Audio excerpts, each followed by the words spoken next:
प्रधानमंत्री नरेंद्र मोदी आज बिहार के मधुबनी में एक सभा के लिए पहुंचे। बिहार चुनावों को देखते हुए कैबिनेट के शीर्ष नेता लगातार बिहार यात्रा कर रहे हैं, लेकिन प्रधानमंत्री के आने से पहले पहलगाम में आतंकवादियों ने 26 लोगों की हत्या कर दी। 25 सैलानी थे और एक स्थानीय घोड़ेवाला भी। फरवरी 2019 में पुलवामा में सीआरपीएफ के काफिले पर हमले के बाद ये भारत में हुआ सबसे बड़ा आतंकवादी हमला था। प्रधानमंत्री मोदी के कार्यकाल में भारत सरकार ने एक नई परंपरा शुरू की है। बड़े आतंकवादी हमलों के बाद पाकिस्तान पर कार्रवाई की जाती है और इसे गुप्त भी नहीं रखा जाता, पब्लिसाइज किया जाता है। 2016 में उरी और फिर 2019 में पुलवामा हमले के वक्त हम ये देख चुके हैं। तो जाहिर है कि पहलगाम हमले के बाद सरकार न सिर्फ कुछ करना चाहती है बल्कि करते हुए दिखना भी चाहती है।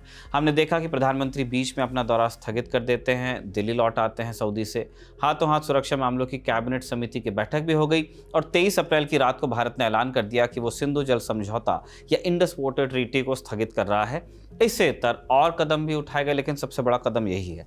आज हम यही समझेंगे कि जब पाकिस्तान 80 साल से हमारी नाक में दम किए हुए है तो हमने समझौता किया ही क्यों था और अब आगे क्या होगा। भारत सरकार ने ये तो नहीं कहा कि सिंधु घाटी की नदियों का पूरा ही पानी रोक दिया जाएगा, लेकिन भारत में ये चर्चा तो है ही कि क्या हम वाकई पाकिस्तान का पानी रोक सकते हैं। अगर ऐसा हुआ तो भारत इस पानी का क्या करेगा और पाकिस्तान में इस पानी पर निर्भर लोगों का फिर गुजारा कैसे होगा। आइए इन सवालों पर गौर करें। पाकिस्तान ने इन कदमों के जवाब में क्या कदम उठाए हैं उनकी चर्चा भी करेंगे। नमस्कार, स्वीकार कीजिए निखिल का। आप हमारा डेली इंटरनेशनल बुलेटिन राजदूत देख रहे हैं।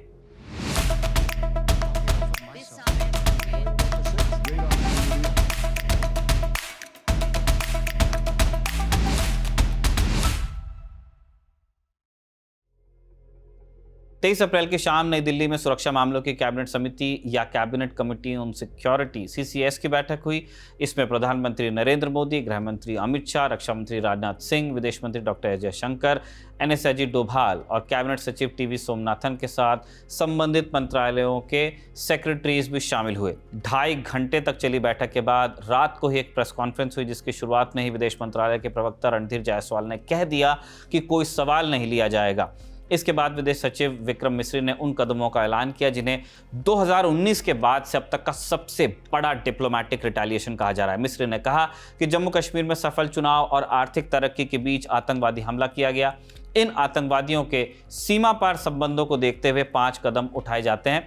जब तक पाकिस्तान सीमा पार से संचालित आतंकवाद का समर्थन बंद नहीं करता, तब तक भारत 1960 की सिंधु जल संधि को स्थगित रखेगा। मिस्री ने क्रेडिबल शब्द का इस्तेमाल भी किया, यानी पाकिस्तान को भरोसा भी दिलाना होगा कि उसने वास्तव में कोई कदम उठाया है। FATF की तरह कोई बाजीगरी नहीं की है। उन्होंने FATF को दिखाने के लिए ऑर्गेनाइजेशंस पर बैन लगाया, लेकिन फिर TRF जैसे शैडो ऑर्गेनाइजेशन खड़े हो गए। पंजाब के अटारी में स्थित इंटीग्रेटेड चेक पोस्ट को तत्काल प्रभाव से बंद किया जाता है। 1 मई से पहले इस सीमा से भारत आए पाकिस्तानियों को लौटना होगा। बाय फुट जो बॉर्डर क्रॉस करके आए हैं, जो मरीज इलाज के लिए आए हैं, उन्हें भी 1 हफ्ता मिला है। पाकिस्तानी नागरिकों को अब सार्क वीजा एग्जेम्पशन स्कीम के तहत वीजा नहीं मिलेगा। जिनके पास ये वीजा है उनका वीजा रद्द हो गया है और उन्हें 48 घंटों में लौटना होगा। भारत ने पाकिस्तान के उच्चायोग में तैनात मिलिट्री, एयर और नेवल एडवाइजर्स को वापस जाने को कहा है। भारत इस्लामाबाद स्थित भारतीय उच्चायोग से भी इन पदों पर तैनात अधिकारियों को वापस बुला रहा है। 1 मई से दोनों दूतावासों में स्टाफ 55 से 30 कर दिया जाएगा। 2019 में इसी तरह दोनों देशों में डिप्लोमेटिक स्टाफ को 110 से 55 किया गया था। तब उच्चायुक्तों को भी वापस बुलाया गया था।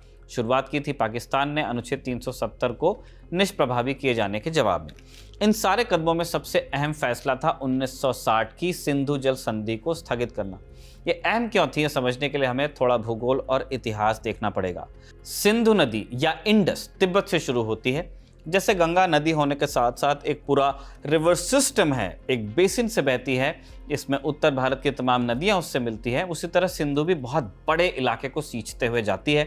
झेलम, चनाब, रावी, ब्यास और सतलज वो बड़ी नदियां हैं जो सिंधु से मिलती हैं। इन नदियों के पानी को सदियों से सिंचाई के लिए इस्तेमाल किया जा रहा है। इन नदियों के किनारे 5 से 6,000 साल पुरानी सभ्यताओं के निशान 1.5 सदी से मिल रहे हैं। आज भी खुदाई चल रही है। 1850 में ईस्ट इंडिया कंपनी अपनी पकड़ हिंदुस्तान पर जमा रही थी और इसी समय सिंधु बेसिन में आधुनिक नहरों का निर्माण शुरू हुआ। कंपनी राज और फिर ब्रिटिश राज में बड़ी बड़ी नहरें बनी जो अविभाजित पंजाब और सिंध को सींचती थी। अंग्रेजों ने उन नहरों को भी चौड़ा किया जो उनके आने से पहले बन गई थी। बीकानेर जैसी कई रियासतें थीं जिन्होंने अपने पैसे पर भी नहरें बनवाईं। सब अच्छे से चल रहा था, खेती हर साल बढ़ रही थी, लेकिन अंग्रेजों ने 1947 में जाते आते खेल किया, हिंदू मुसलमान को बांट दिया और बंटवारा हुआ। जो नक्शा फिर तैयार हुआ उसने नहरों के सिस्टम में बहुत बड़ी दिक्कत पैदा कर दी। ज्यादातर बांध, बराज वगैरह, जिन्हें हम हेडवर्क्स कहते हैं, जहां से पानी आता है, डाइवर्ट होता है, हिंदुस्तान में रह गए और नहरों के नेटवर्क का ज्यादातर हिस्सा चला गया पाकिस्तान को। इसलिए बंटवारे के वक्त जब स्टैंडस्टिल एग्रीमेंट की बात हो रही थी, उसमें यह भी दर्ज किया गया कि पानी जैसे बह रहा था बहता रहेगा। लेकिन अक्टूबर 1947 में ही पाकिस्तान ने जम्मू कश्मीर पर चढ़ाई की।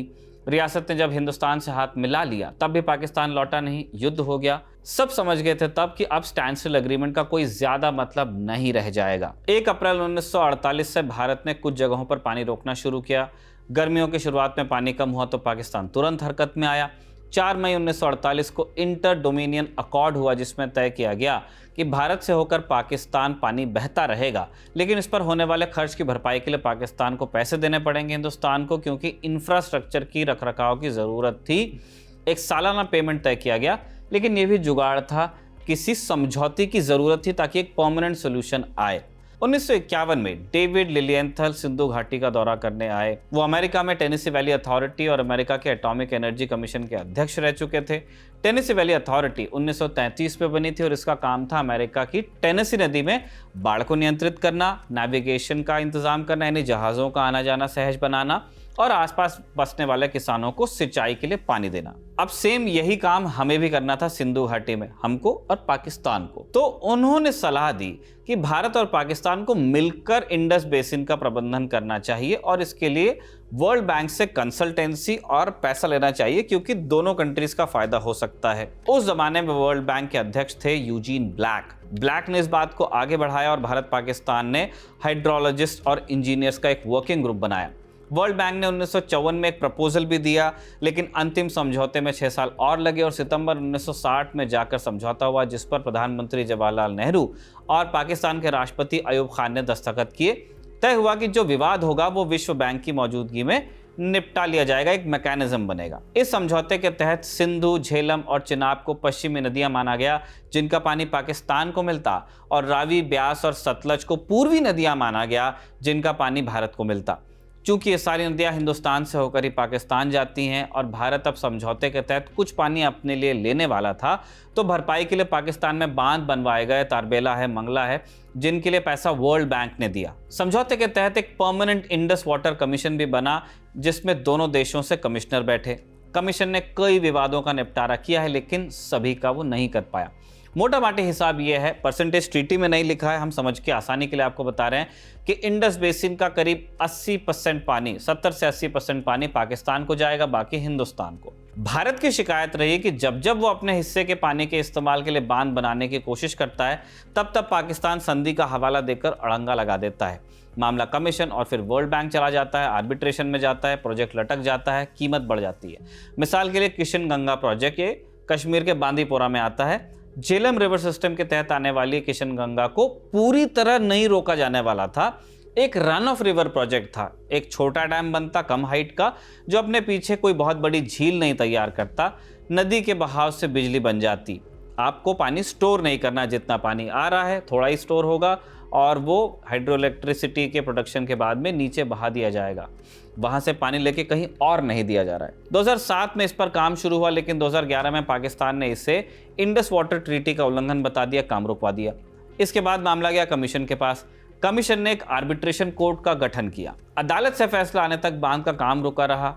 फैसला आया कि पाकिस्तान की ओर पानी का न्यूनतम बहाव सुनिश्चित करने के बाद हिंदुस्तान बांध बना सकता है। इसका मतलब इंडिया जो प्रोजेक्ट लाया था वो वैलिड था इंडस वाटर ट्रीटी के तहत भी। 2018 में जाकर प्रोजेक्ट पूरा हुआ, उद्घाटन हुआ। ऐसे ही एक और प्रोजेक्ट जम्मू कश्मीर में ही है, रातले बांध। किश्तवाड़ में हिंदुस्तान चनाब नदी पर बांध बना रहा है। चनाब का पानी पाकिस्तान को मिला है, तो भारत यहाँ भी रन ऑफ रिवर प्रोजेक्ट बना रहा है।